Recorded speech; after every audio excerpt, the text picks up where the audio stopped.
Pôvodné kmene majú rozmanitú mytológiu a kultúru. Každý kmeň má svoje legendy úzko spojené s ich prostredím a koreňmi. Zaujímavú legendu má kmeň Navajo, ktorý verí, že pradávna postava menom Nášej Azza, známa ako pavučia babička, zohráva dôležitú úlohu pri vzniku sveta. Podľa Navajo verzie stvorenia sveta existovalo pôvodne viac svetov a ľudia postupne prešli cez každý z nich.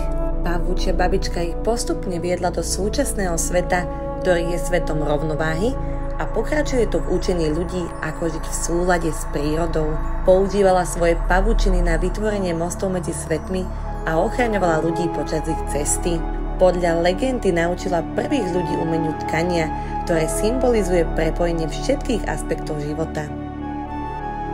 Iné pôvodné kmene Severnej Ameriky, ako Hopi, veria, že je nositeľkou svetla prinášajúca múdrosť do temnoty. Spider Rock v Canyon de Shelly, v ktorom sa práve nachádzame, je považovaný za domov pavučej babičky.